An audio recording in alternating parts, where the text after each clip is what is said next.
Good day everyone, Madayaw, and hello. Let's talk about curriculum mapping. This video is a short guide. How will you know where you are going if you don't have a map?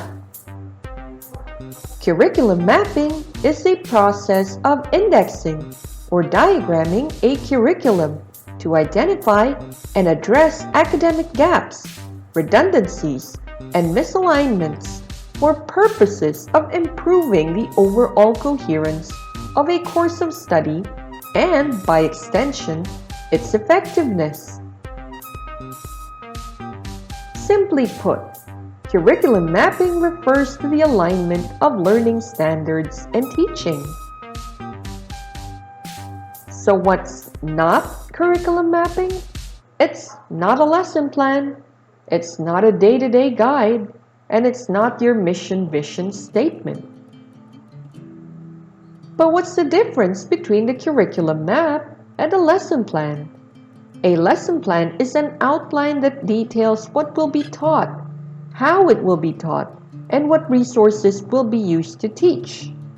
Now, curriculum map, on the other hand, offers a long-term overview of what has already been taught. So it needs to be already taught, and what you do is you improve on it. Why do we need to make a curriculum map? We need to make a curriculum map because teachers need a clear roadmap on what to do and what to achieve the whole school year. Also because teachers need a plan on clearly specified standards to gauge student performances. Please take note, the person making your curriculum map may or may not be the teacher or the one who's teaching the lesson. So what's a coherent curriculum? A coherent curriculum is well organized and purposely designed to facilitate learning. It's free of academic gaps and needless repetition. It is aligned across lessons, courses, subject areas, and grade levels. Systemic curriculum mapping is aimed to achieve coherence. Now, what are these coherences? Let's tackle the first one. The first one is vertical coherence. When a curriculum is vertically aligned or vertically coherent, students learn one lesson or course or grade level that prepares them for the next lesson or grade level. Curriculum mapping aims to ensure that teaching is purposefully structured and logically sequenced across grade levels so that students are building on what they have previously learned and learning the knowledge and skills that will progressively prepare them for more challenging, higher level work. In other words, if you learn your arithmetic in first year, it's gonna get a little heavier when you get to second year. But that doesn't mean it's a big jump. Vertical coherence means there is a progression. There is steps. Next is horizontal coherence. Now, what is the difference between the two? The curriculum is horizontally coherent when it is comparable to the curriculum of an equal lesson, course, or grade level. Here's an example. The learning outcomes for the 10th grade algebra class at a public school in Malate is horizontally coherent when they match the learning outcomes of 10th grade algebra class at a public school in Davao. Now here, DepEd comes into the picture. They have to create the guidelines and the standards so that all 10th grade algebra classes follow a particular standard. Now these schools may or may not have the same curriculum map, but their standards of assessment must match or at least must be horizontally coherent to each other. But what about subject area coherence? There is a difference. When a curriculum is coherent within a subject area, such as mathematics, science, or history, it may be aligned both within and across grade levels. Curriculum mapping for subject area coherence aim to ensure that teachers are working together towards the same standards in similar courses, and that students are also learning the same amount of content and receiving the same quality of instructions across subject area courses. Now here is an example. Let's say in this one school, we have 3 grade 4 math teachers because there is an influx of students. Now, subject area coherence means everyone, all the students, are receiving the same standards and that all teachers are giving the same content. So this will apply usually in the same school system, or same district.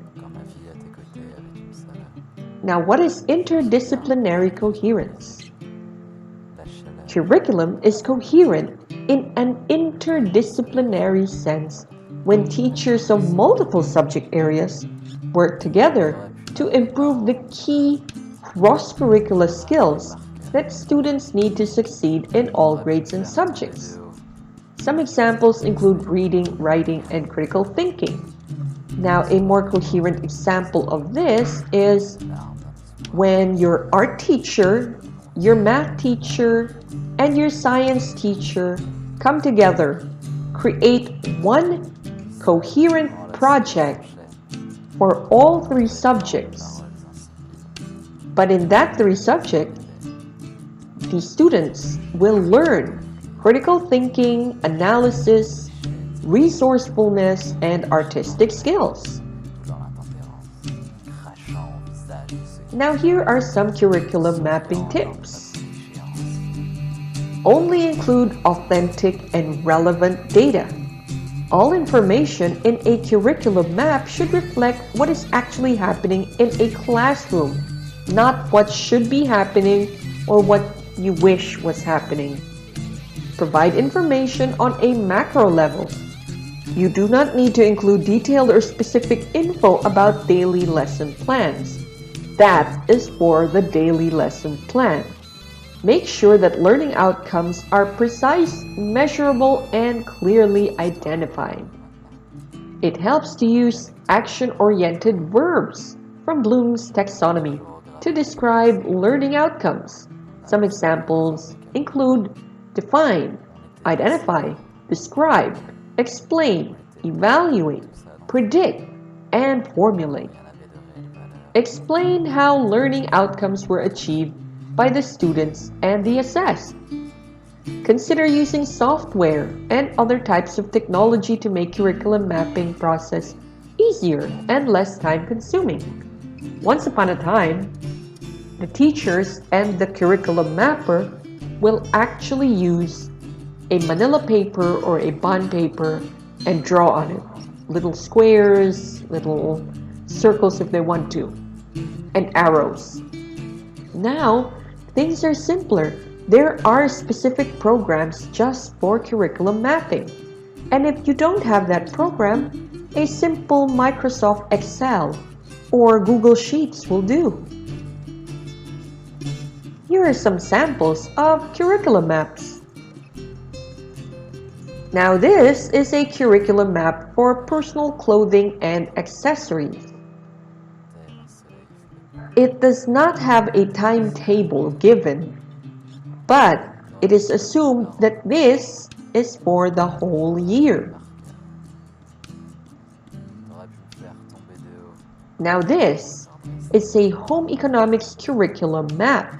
This came from DepEd, which is also in partnership with TESDA.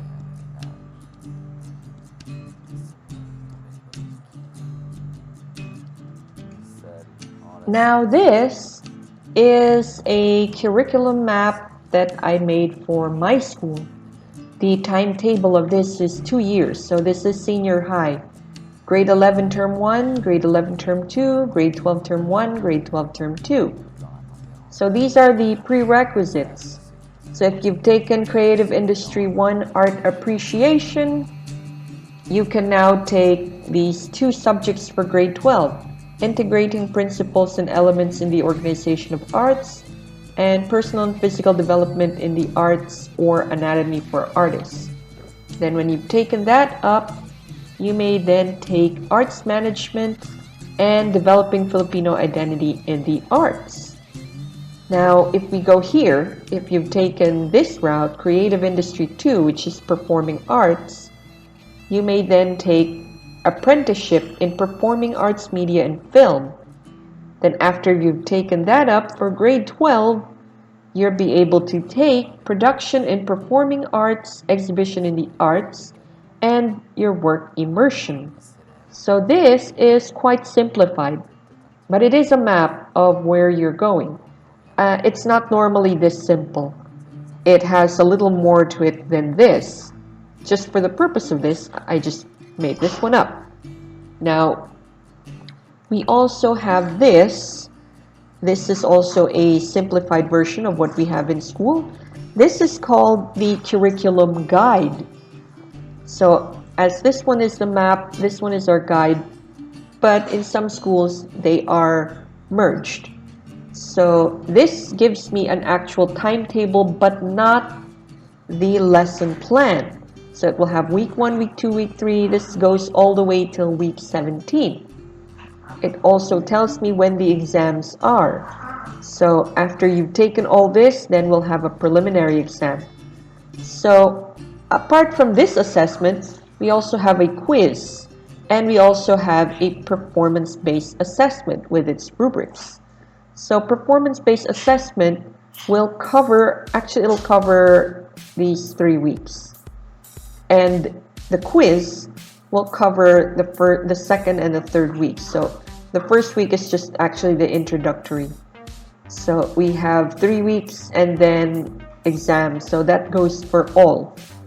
Every 3 weeks an exam. So after this, 3 weeks then midterm, then 3 weeks then pre-final, and then 3 weeks then finals. So I hope you guys are okay with this. If you have more questions, you may direct them to me or to our teacher. These are my sources, and I hope that you guys understood curriculum mapping. Thank you very much, and I hope you've learned something today.